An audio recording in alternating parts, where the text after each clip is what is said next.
নির্বাচনী জনসভায় যোগ দিতে রংপুরে যাচ্ছেন বিএনপি চেয়ারম্যান তারেক রহমান। শুক্রবার বিকেলে রংপুর কালেক্টরেট ঈদগাহ মাঠে জেলা ও মহানগর বিএনপির আয়োজনে অনুষ্ঠিত হবে এই নির্বাচনী জনসভা, যেখানে প্রধান অতিথি হিসেবে বক্তব্য দেবেন তিনি। জনসভা ঘিরে মঞ্চ প্রস্তুত সহ নিরাপত্তার সব ব্যবস্থা শেষ করা হয়েছে। বিকেল 4:30টায় রংপুরে পৌঁছানোর কথা রয়েছে তারেক রহমানের। এর আগে বিকেল 3:45টায় জুলাই গণ অভ্যুত্থানের প্রথম শহীদ আবু সাইদের কবর জিয়ারত করবেন তিনি।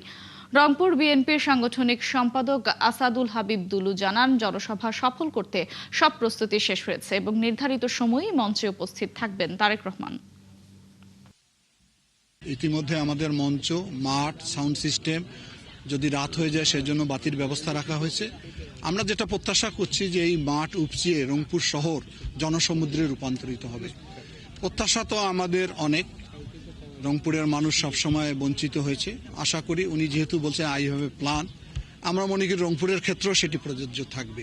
দীর্ঘ প্রায় 24 বছর পর রংপুর সফরে যাচ্ছেন বিএনপি চেয়ারম্যান তারেক রহমান। আজ রংপুরের কালেক্টর ঈদগাহ মাঠে সমাবেশ করছে দলটি। এ নিয়ে বিস্তারিত জানাতে সরাসরি যুক্ত হচ্ছেন সহকর্মী শাহ বায়েজিদ আহমেদ। বায়েজিদ, 24 বছর পর রংপুর সফরে যাচ্ছেন তারেক রহমান, এ নিয়ে বিএনপির দলের নেতাকর্মীদের উচ্ছ্বাস কেমন দেখছেন? তাছাড়া নেতাকর্মীরা কি বলছেন আমাদের একটু জানাবেন। মটরশি রংপুরের স্থানীয় বিভিন্ন বিএনপি অঙ্গ সংগঠনের নেতাকর্মীরা এবং সাধারণ মানুষের কিন্তু প্রত্যাশা আজকের এই সমাবেশ ঘিরে অনেক। আপনাকে জানিয়ে রাখছি যে রংপুর বিভাগের 8 জেলার 58 উপজেলার এই যে 33টি সংসদীয় আসন, সেই সংসদীয় আসনের নেতাকর্মী এবং স্থানীয় যারা রয়েছেন তারা আজকের এই সমাগম ঘিরে ব্যাপক উচ্ছ্বসিত এবং উদ্বেলিত। তারা কিন্তু এই সমাবেশে নেতার বক্তব্য সরাসরি শোনার জন্য অধীর আগ্রহে অপেক্ষা করছেন। এবং আপনাকে তথ্য দিয়ে রাখি, গত 2 যুগ আগে কিন্তু এর আগে একবার শীত বস্ত্র বিতরণে এসেছিলেন তারেক রহমান। আর আজকে সচক্ষে দেখবেন, এই জন্য বিভিন্ন শ্রেণী পেশার মানুষ, রাজনৈতিক নেতাকর্মী তারা কিন্তু মঞ্চে আসছেন। যদিও হয়তো সন্ধ্যার পরে তিনি বক্তব্য শুরু করবেন, তার আগেই এখানে লোক সমাগম হবে।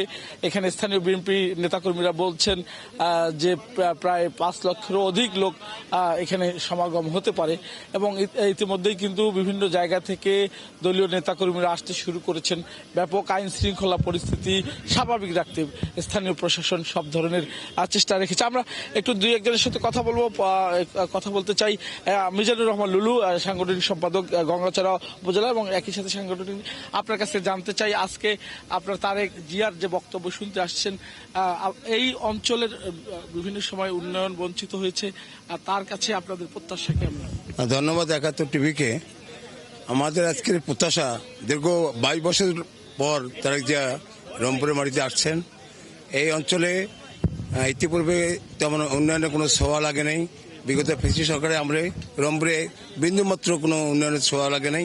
তাই রংপুরবাসীর প্রত্যাশা, তারেক জিয়ার কাছে আজকে আমাদের এই দাবি, এই রংপুরে তিস্তা মহাপরিকল্পনা বাস্তবায়ন, এখানে শিল্প জোন, কৃষি জোন, বিভিন্ন উন্নয়নমূলক কর্মকাণ্ডে যদি উনি সরকার গঠন করেন, ওনাকে আজকে প্রতিশ্রুতি দিয়ে দিতে হবে যে এই রংপুর অঞ্চলের উনি এই সব।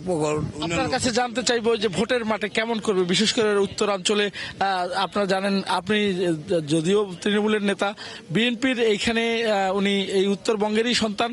উত্তরবঙ্গে রংপুরে কেমন করবে নির্বাচনী মাঠে বিএনপি আশা করা যায় নির্বাচনী মাঠে অনেক ভালো ফলাফল করবে। বিগত দিনের চেয়েও অনেক বেশি ফলাফল আসবে। কারণ হচ্ছে আমাদের নেতা দেশনায়ক তারেক রহমান, আপনারা ইতিপূর্বে দেখেছেন, সারা বাংলাদেশে আলোড়ন তৈরি করেছে, গণজোয়ার সৃষ্টি করেছে। সেই গণজোয়ারে ইনশাল্লাহ বিএনপির নিরঙ্কুশ বিজয় অর্জন হবে ইনশাল্লাহ। সেটা রংপুরেও এর প্রভাব পড়বে। মোটরসি শুনছিলেন যে এখানে যারা রয়েছেন তারা বলছেন যে প্রিয় নেতা তারেক রহমানের বক্তব্য তারা শোনার জন্য অধীর আগ্রহে অপেক্ষা করছেন। এছাড়াও তিনি কিন্তু এখানে জুলাই যোদ্ধা আবু সাইদের কবর জিয়ারত করবেন এবং তার পরিবারের সাথে কথা বলবেন। এরপরেই কিন্তু এই কালেক্টর ঈদগাহ মাঠে আসবেন এবং তার বক্তব্য শুনবার জন্য নেতাকর্মী ছাড়াও বিভিন্ন শ্রেণী পেশার মানুষ আসতে শুরু করেছে এই কালেক্টর ঈদগাহ মাঠে। পাশাপাশি আইন শৃঙ্খলা পরিস্থিতি একেবারেই 3-4 স্তরে নিরাপত্তা দেওয়া হয়েছে এবং কোনো ধরনের অপ্রীতিকর ঘটনা যেন না ঘটে।